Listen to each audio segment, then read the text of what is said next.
de Dios. Dice Mateo capítulo 6, versículos 9 al 13. Vosotros pues oraréis así: Padre nuestro que estás en los cielos, santificado sea tu nombre. Venga tu reino, hágase tu voluntad, como en el cielo, así también en la tierra. El pan nuestro de cada día, dánoslo hoy, y perdónanos nuestras deudas, como también nosotros perdonamos a nuestros deudores.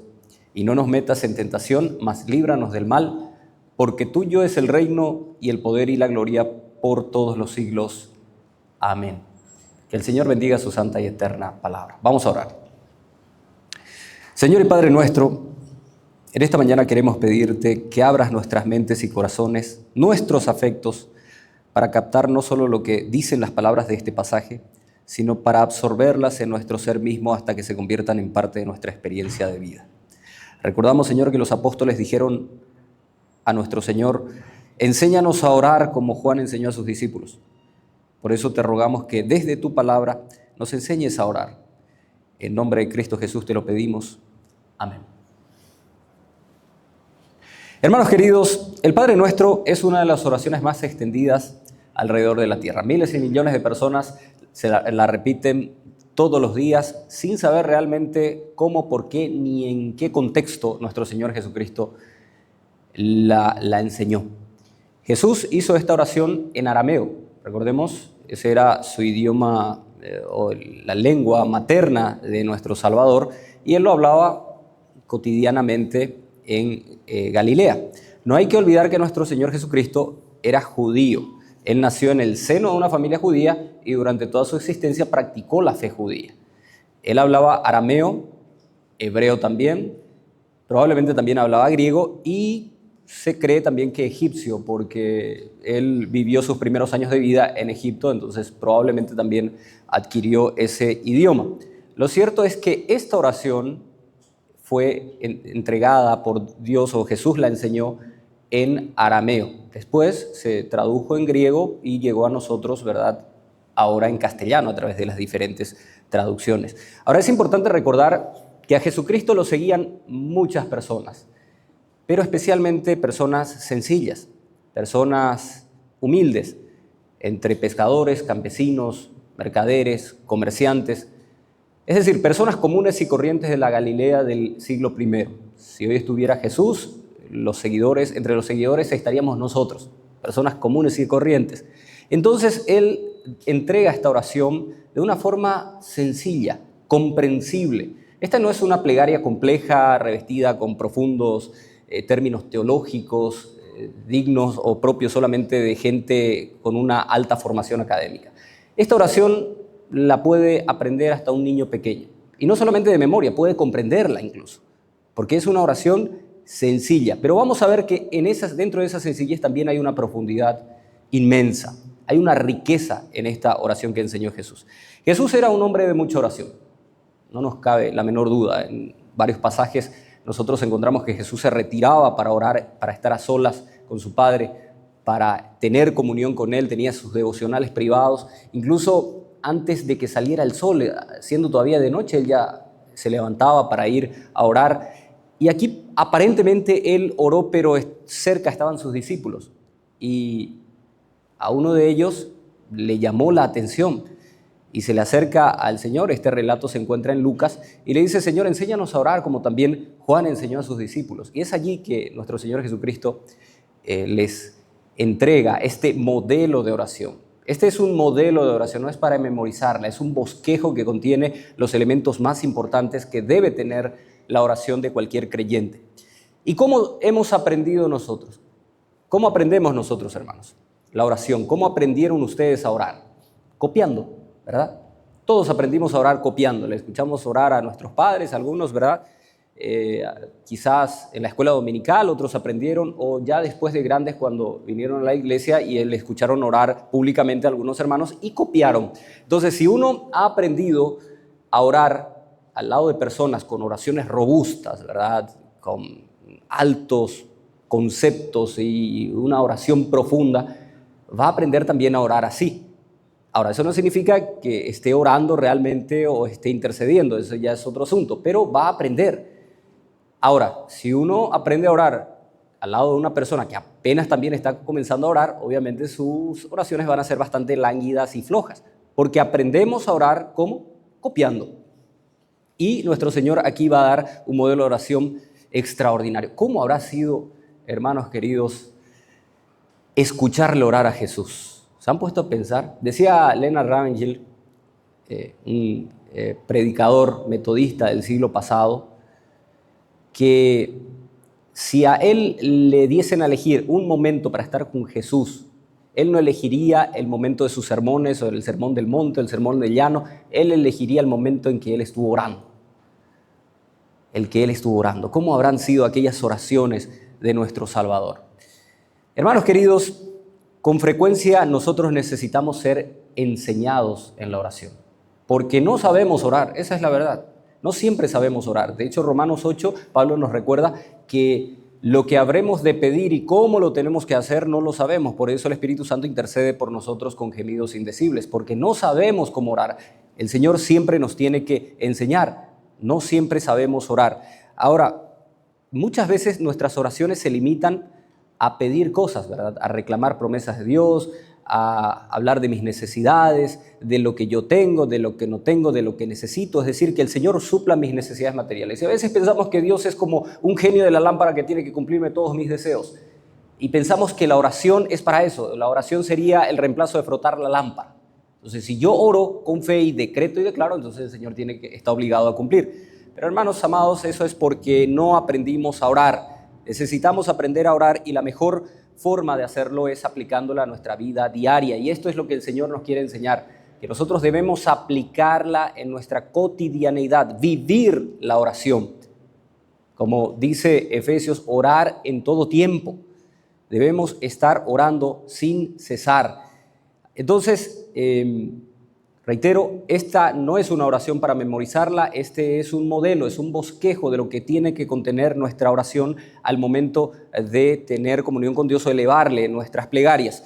La oración, queridos hermanos, es mucho más que simplemente pedir. La oración es hablar con Dios, es abrirle nuestro corazón a Dios, contarle nuestras inquietudes, nuestros problemas. Cuando nosotros nos encontramos con un amigo, siempre hay cosas nuevas que contarle, ¿verdad? Siempre hay alguna novedad, algo que nos pasó, algo que nos perturba, que nos mantiene inquietos y le contamos eso, le abrimos nuestro corazón a alguien, a un confidente, a una persona que sabemos que no lo va a divulgar, ¿verdad? Bueno, Dios es, cuando nos acercamos a Dios y le abrimos nuestro corazón, estamos orando. De eso se trata la oración, y la oración es la respuesta a cada problema de la vida. De hecho, que la oración misma ya es una respuesta en sí misma.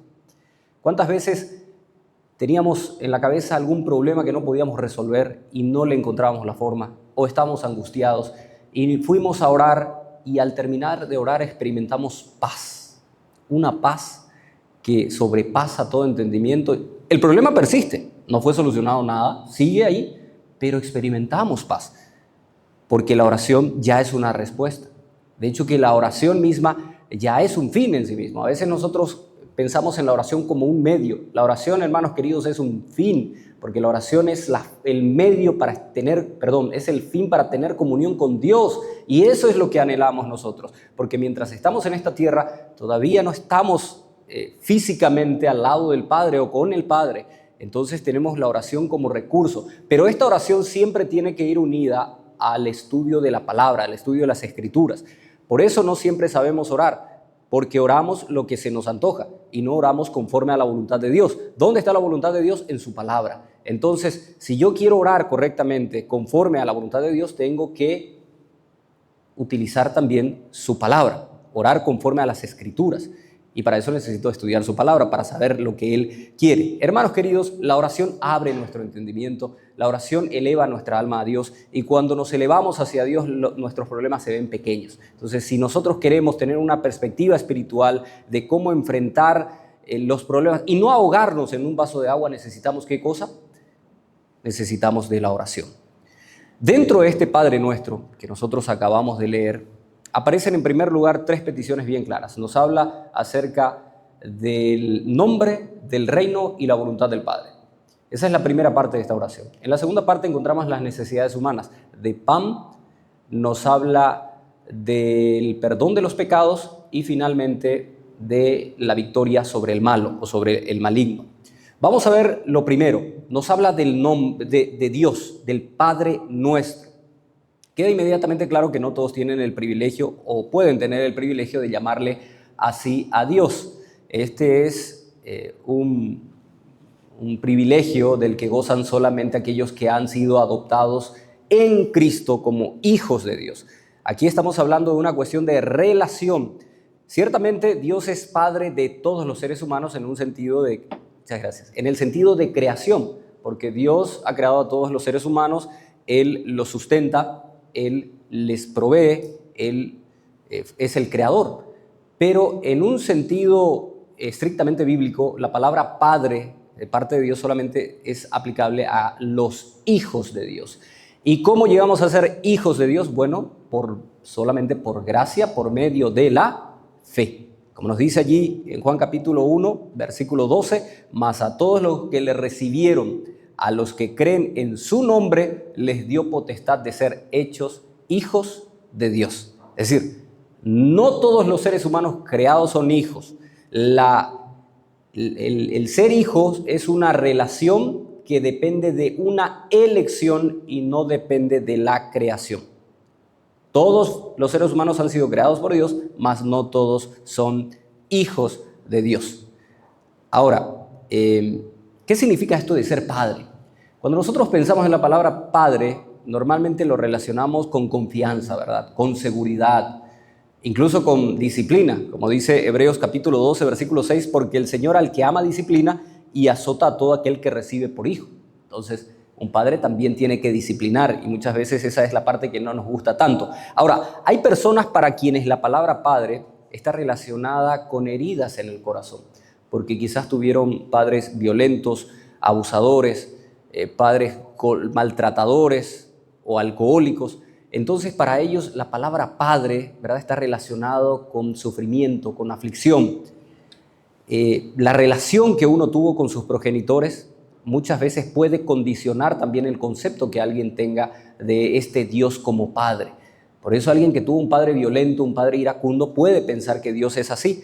Pero cuando Dios efectivamente viene en la vida de una persona, Él rompe con todos los estigmas, todos los estereotipos y los prejuicios y nos inunda con su amor. Por eso una persona que nunca ha tenido el amor de un padre puede experimentar el amor del Padre por medio de Jesucristo. El Padre, Dios puede recibir el amor de Dios en Jesucristo, a pesar de que nunca ha tenido un padre terrenal conforme a ese modelo. ¿Por qué? Porque Dios está por encima de cualquier modelo humano, por perfecto que sea. Dios es el Padre perfecto, es un Padre amoroso, es un Padre tierno, es un Padre que nos protege. Como decía el Salmo 103, 13, en donde encontramos una promesa importante. Como el Padre se compadece de los hijos, así se compadece Jehová. Él es un Padre que nos ama, que nos acoge, nos protege. Un Padre que nunca nos abandona, queridos santos. Nosotros como padres podemos cometer errores, podemos fallar y podemos decepcionar, pero Dios nunca nos abandona. Noten lo que dice el Salmo 27, versículo 10. Aunque mi padre y mi madre me dejaran, con todo Jehová me recogerá. Qué maravilloso, ¿verdad?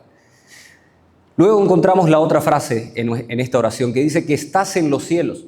Y esto hace referencia a su poder y grandeza, al poder y la grandeza de Dios. Nosotros no podemos acercarnos a Dios de manera ligera, queridos hermanos. Debemos hacerlo con el mayor respeto y con la mayor reverencia posible. Eclesiastés capítulo 5, versículo 2 nos dice: no te des prisa con tu boca, ni tu corazón se apresure a proferir palabra delante de Dios, porque Dios está en los cielos y tú estás en la tierra. Por tanto, sean pocas tus palabras.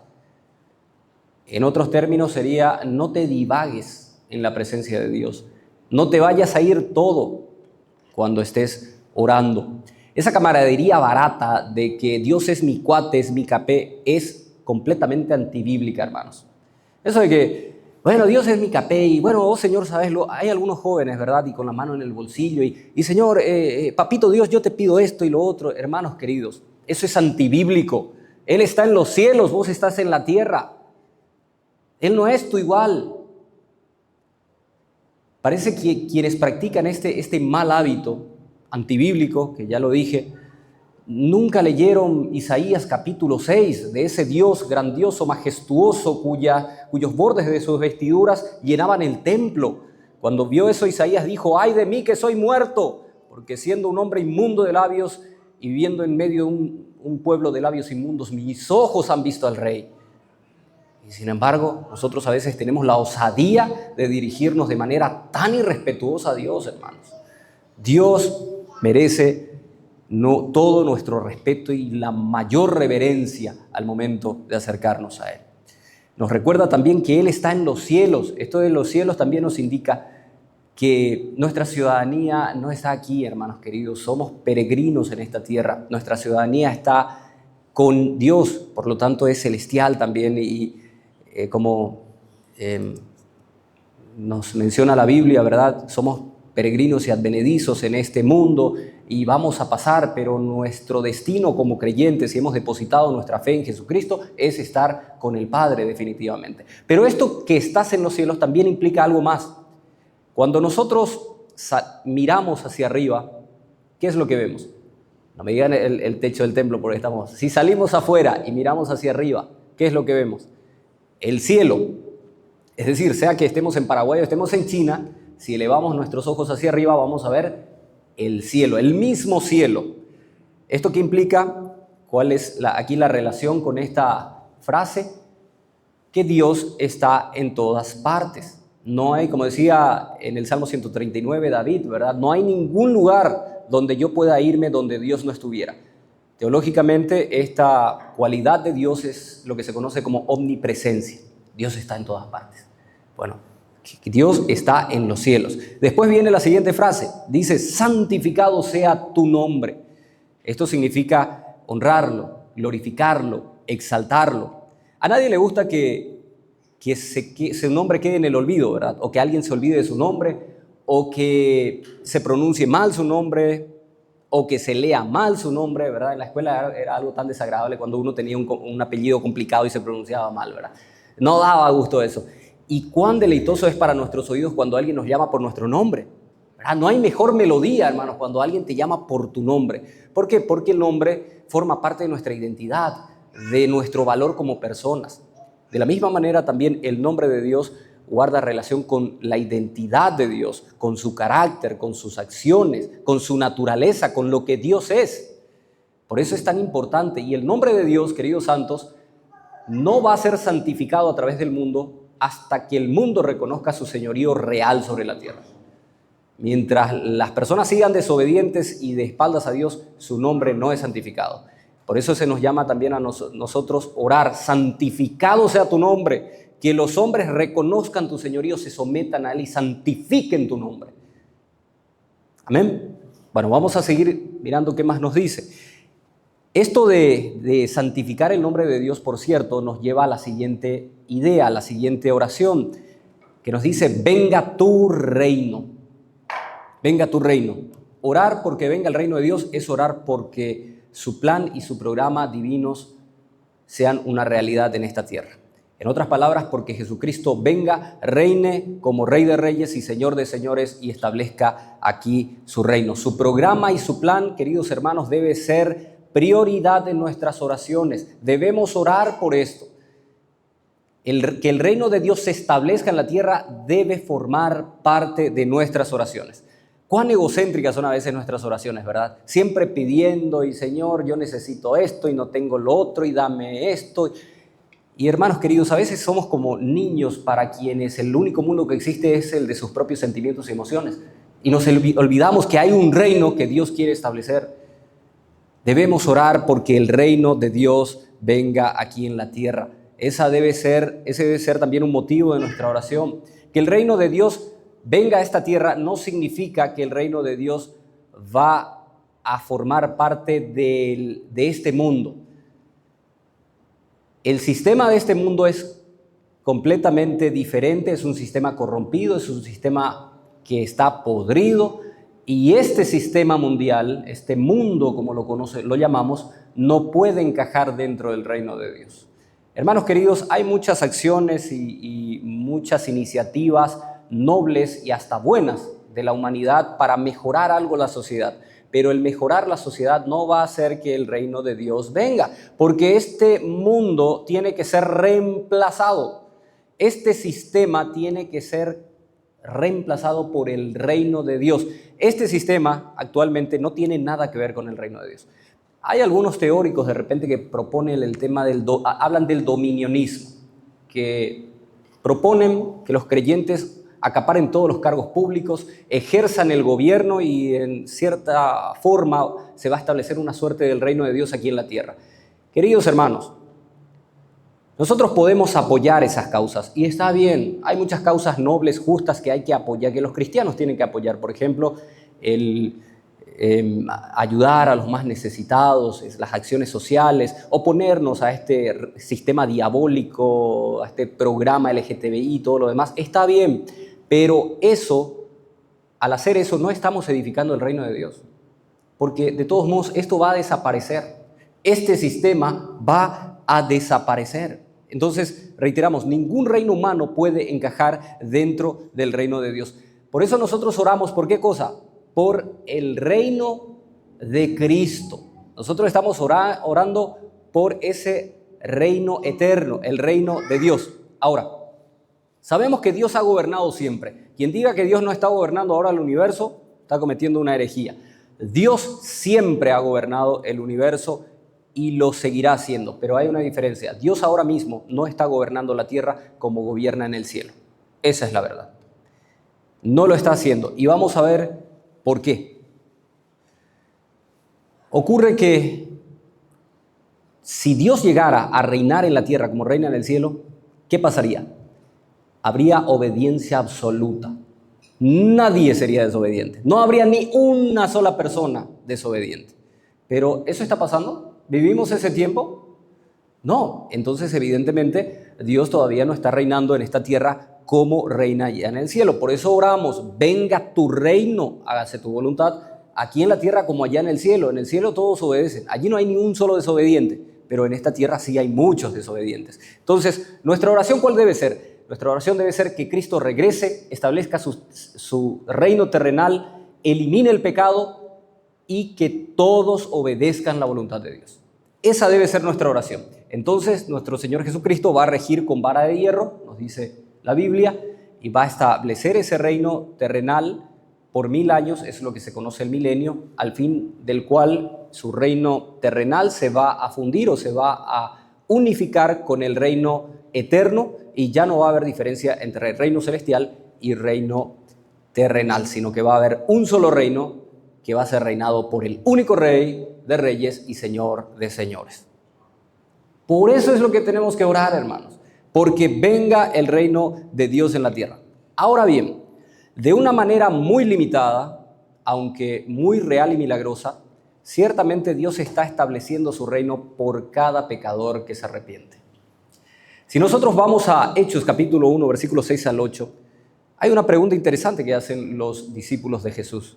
Jesús está por ascender a los cielos y le dicen, Señor, ¿establecerás el reino a Israel en este tiempo? ¿Y cuál fue la respuesta de nuestro Señor?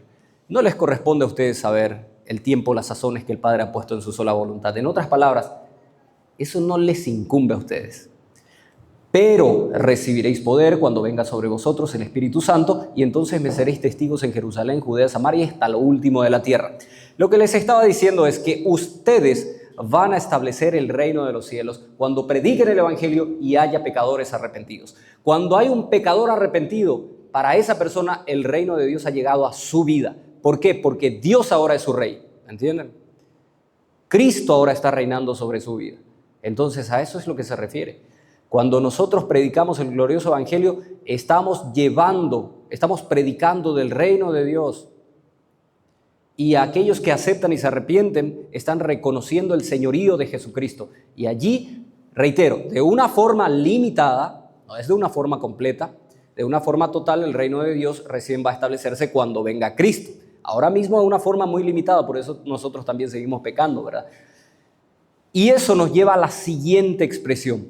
Esto de, Señor, oremos porque venga su reino, nos debe llevar a la siguiente expresión. Sea hecha tu voluntad en el cielo como en la tierra. El hecho de que Jesús nos diga que oremos porque se haga la voluntad de Dios, en la tierra como en el cielo, ¿qué nos indica? Que en esta tierra no siempre se hace la voluntad de Dios, ¿verdad? Ahora, ¿cuál es la voluntad de Dios que no se está haciendo? Es su voluntad revelada, expresada en su ley. Es su ley lo que no se está cumpliendo. La ley de Dios, sí, los 10 mandamientos. O si ustedes quieren, Jesús lo resumió de una manera magistral en 2.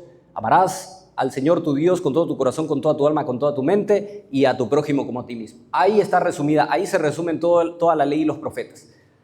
Pero esa ley ahora mismo se está cumpliendo ya de manera perfecta.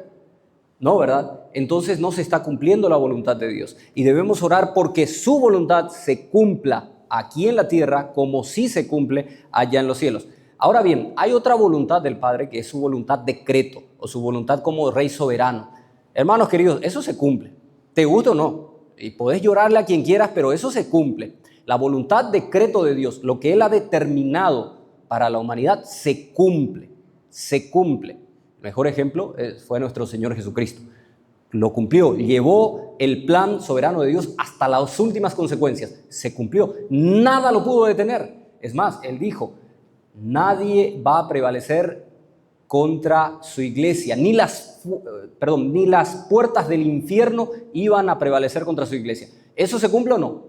Se cumple. ¿Por qué? Porque es una voluntad decreto. Dios ha decretado eso y nadie eso puede tocar.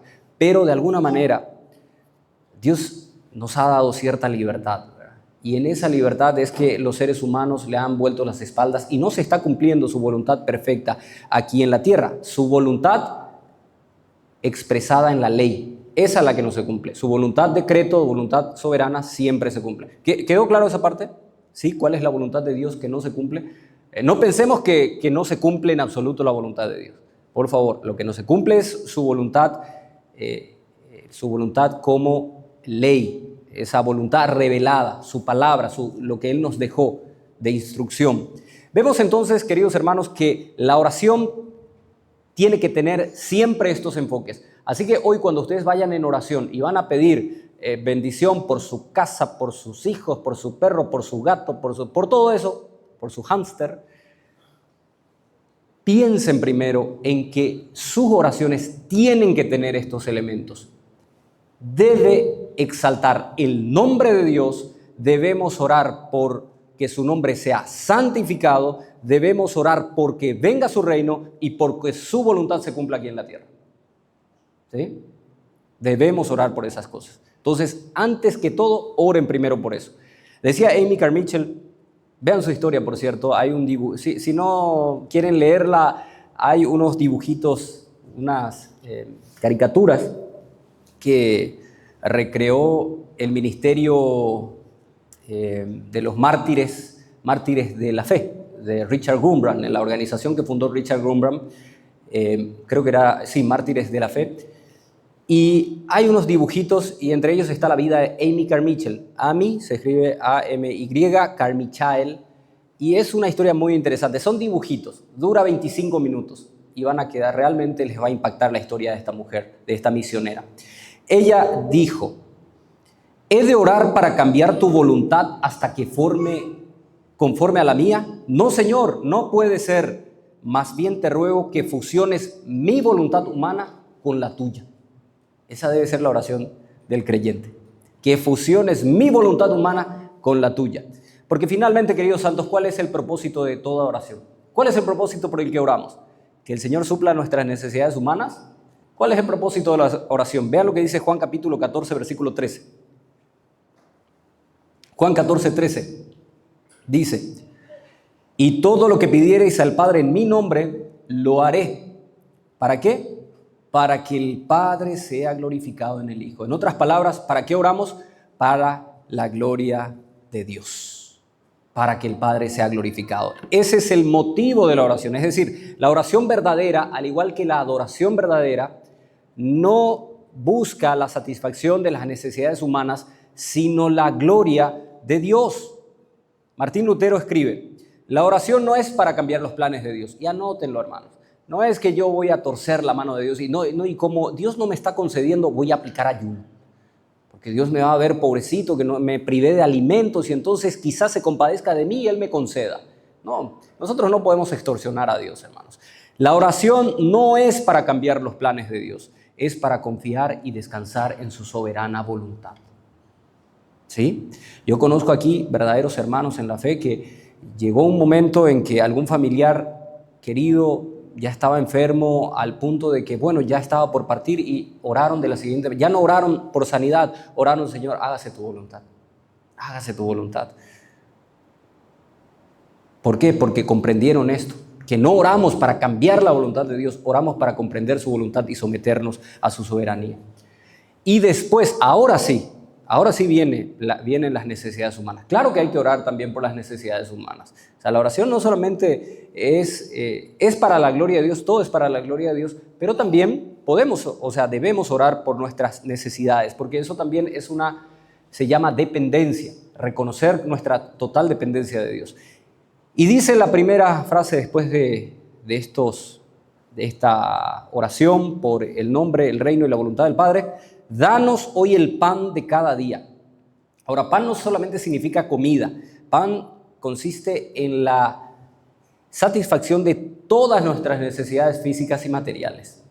Note lo que decía Martín Lutero: es todo lo necesario para la conservación de esta vida, que incluye comida, un cuerpo sano, buen clima, casa, hogar, cónyuge, hijos, buen gobierno y paz. ¿Estamos orando por estas cosas? ¿Estamos orando por un buen clima? Gracias al Señor, ayer tuvimos lluvia. ¿Estamos orando por un buen gobierno? Porque no haya más tanta corrupción y sobre todo que podamos seguir practicando nuestra fe libremente. Bueno, esos también deben ser nuestros motivos de nuestra oración. Eso también es pan, ¿sí? Eso también está incluido dentro del pan. Ahora, lo que pasa es que muchas veces cuando todas nuestras necesidades han sido satisfechas y cuando no tenemos ningún problema y todo va bien en la vida, parece que todo se debe a nuestro propio esfuerzo, ¿verdad? Ganamos nuestro propio dinero, compramos nuestra propia comida, nuestra propia ropa, de repente pagamos nuestro propio auto, compramos nuestro propio combustible, tampoco caro ahora, pero lo hacemos. Entonces, eso pareciera que vino todo de nuestro esfuerzo. Y nos olvidamos de quien nos dio los recursos, el talento, el aliento de vida nomás luego para poder proveerle a nuestra familia fue Dios. Estamos vivos y podemos trabajar y tenemos ese recurso y tenemos esas oportunidades porque Dios nos ha abierto camino, porque Dios lo ha permitido, Dios nos lo ha dado. De manera que Dios siempre es nuestro sustentador, nuestro proveedor. Dios provee también en forma milagrosa, hermanos. Sí, y hay abundantes. Yo estoy seguro que aquí más de un hermano tendrá algún testimonio de que Dios de una manera milagrosa le proveyó. Fue algo, no se esperaba y de repente alguien vino y le dio dinero, le trajo un plato de comida. Dios provee también de esa manera, pero la manera más normal y común en que Dios provee es a través del trabajo. Dios te da trabajo y te da energía y te da salud y te da recursos y oportunidades para que puedas proveerte de lo necesario.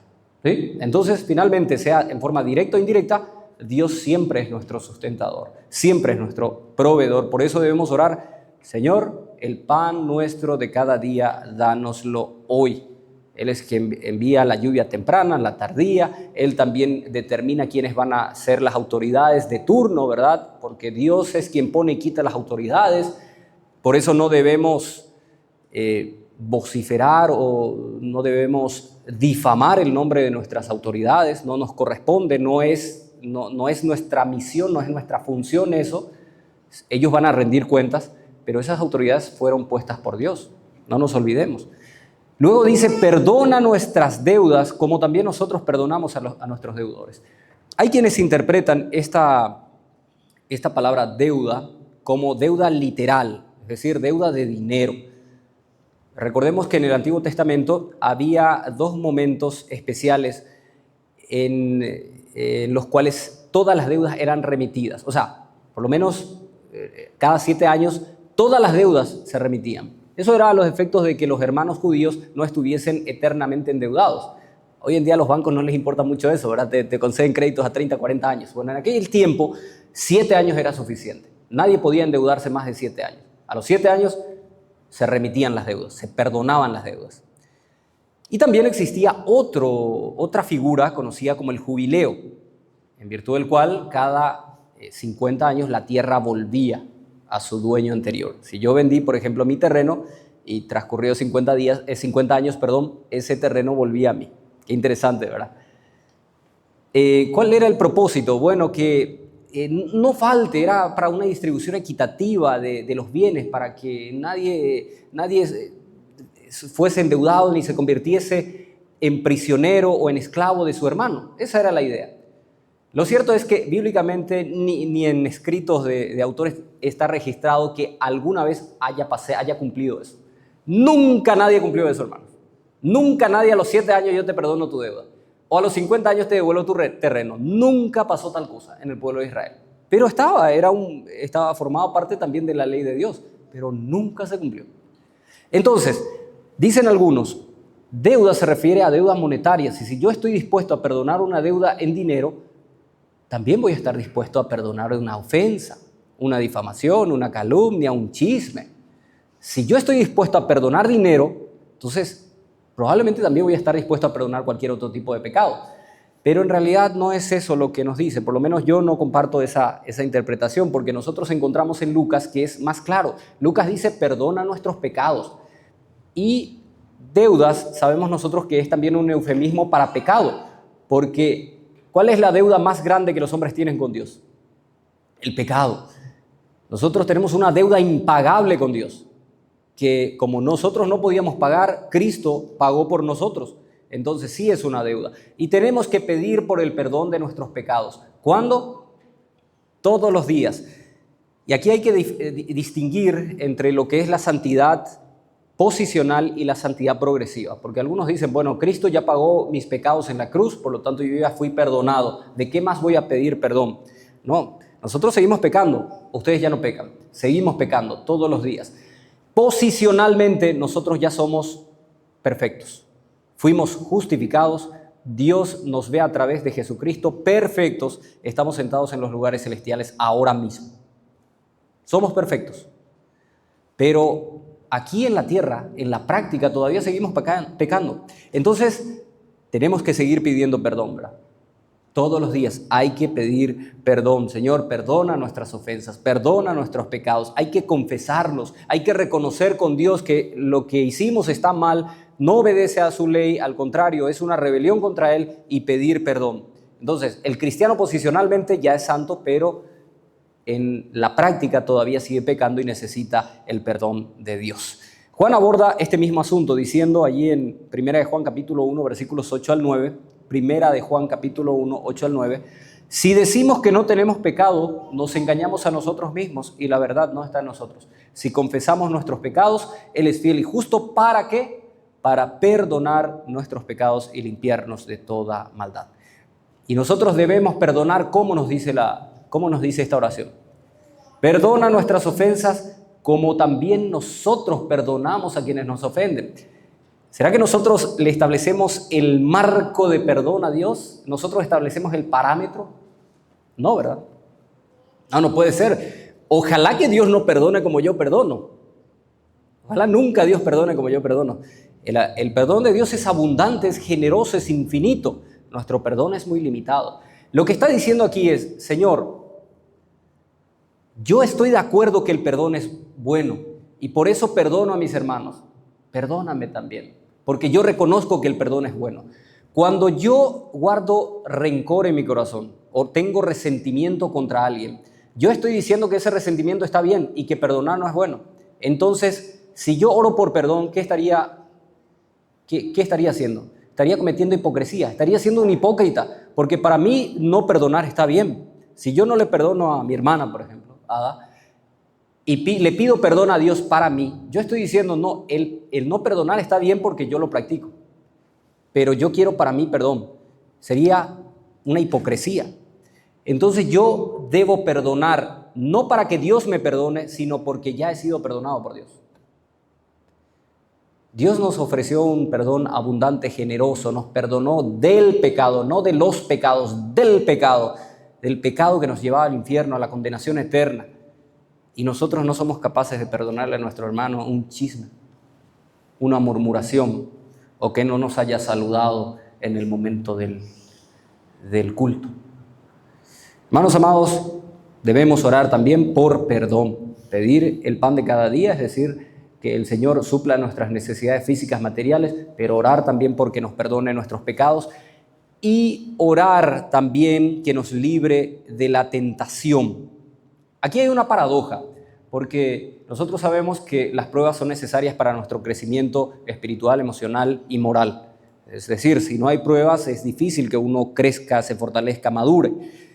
Sin embargo, aquí lo que está diciendo es que oremos todavía por aquellas, Señor, no nos metas en una prueba que sea tan fuerte para nosotros que nos lleve al punto de que la tentación sea apetecible. Por ejemplo, yo no sé cómo voy a reaccionar si el día de mañana no tengo para comer y mis hijos ya la están pasando mal. No sabemos. Y allí puede venir la tentación, porque la tentación, Dios no tienta a nadie. La tentación viene del malo, ¿verdad? Entonces, por eso dice, líbranos del malo. Pero Dios te envió esa prueba de fe, que no tenés recursos ahora. Pero de repente viene la tentación y te dice, mira, ¿qué tal esta coima, verdad? Viene por un medio ilícito para obtener justo lo que necesitabas. ¿Y qué decís? Gloria a Dios, ¿verdad? Provisión del Señor. No, es algo ilícito. Entonces allí viene la tentación y es eso, por eso lo que tenemos que orar. Como decía Martín Lutero, lo cité varias veces a Martín Lutero porque tiene cosas interesantes Lutero. No podemos dejar de estar expuestos a los asaltos, pero oramos porque no caigamos y perezcamos bajo ellos. No podemos orar, Señor, no me envíes nunca pruebas. Las pruebas son necesarias, pero oramos, Señor, por favor, no me envíes una prueba que yo no pueda soportar. Y hay una promesa con relación a eso. Dice que el Señor nunca nos envía una prueba que no podamos soportar, sino que juntamente con la prueba nos envía la salida, en 1 Corintios 10. ¿Sí? El gran problema de nosotros es que no siempre tomamos la salida que Dios nos ofrece. Ese es el problema. Dios siempre nos ofrece una salida, ¿verdad? Que Él preparó para nosotros. Pero nosotros no siempre tomamos esa salida. Entonces oramos, Señor, no permitas que caigamos en ese tipo de tentaciones, de manera que el malo venga y nos haga perecer. Por eso dice, líbranos del malo. Cuando yo pase por prueba, líbrame del malo. No permitas que yo vaya y caiga en la tentación. No sé si se entendió. ¿Por qué tenemos que orar? ¿Sí? Hay pruebas que nosotros no sabemos cómo vamos a reaccionar ante ellas, hermanos. A veces no nos conocemos todos a nosotros mismos. Porque es muy fácil dar consejos y decir que se puede hacer o que eso no se tiene que hacer, pero es difícil cuando te toca en carne propia. Allí es que normalmente sale, ¿verdad? nuestro verdadero yo. Cuando alguien está enfermo es fácil ir a decirle, tenés que confiar en el Señor y seguir orando y alabarle y darle las gracias. Pero cuando nosotros pasamos por los mismos, normalmente ¿qué hacemos? Nos quejamos. Entonces, no es tan fácil este asunto. Por eso tenemos que pedirle al Señor, no nos metas en una prueba tan dura, Señor. Y si nos metes, líbranos del malo, líbranos del maligno, que no caigamos en esa tentación. En este mundo maldito, porque es un mundo que está bajo el príncipe de las tinieblas, vamos a ser maltratados, queridos hermanos, constantemente. Hay maldad que nos va a rodear y nosotros tenemos que confesar nuestra incapacidad e insuficiencia para enfrentar todo eso. Es importante reconocerlo, confesar que somos de carne y hueso y somos débiles. Debemos confesar nuestra necesidad y pedir protección, que el Señor nos guarde del maligno. Queridos santos, que el Padre Nuestro sea una oración, como ya lo dijimos, modelo, que nos ayude a tener una intimidad más profunda con nuestro Padre Celestial. Que estas peticiones sellen nuestra fe, nuestra confianza, nuestra esperanza en un Dios que aparte de eso es nuestro Padre, que nos ama, que nos protege, que nos sustenta y que es el único que nos puede guardar del mal hasta que lleguemos finalmente a nuestra morada eterna. Vamos a orar, hermanos. Señor y Padre nuestro, te damos las gracias por este día que nos regalaste y por la oportunidad de poder abrir tu palabra, meditar en este modelo de oración que nos dejó nuestro Salvador Jesucristo. Padre amado, enséñanos a orar con sinceridad, con humildad, así como enseñaste el Padre nuestro. que tu nombre sea santificado en nuestras vidas, que tu reino venga y que tu voluntad se haga en nosotros. Padre amado, perdónanos nuestras deudas, líbranos del mal, porque tuyo es el reino, el poder y la gloria por los siglos de los siglos. En nombre de Cristo Jesús oramos. Amén.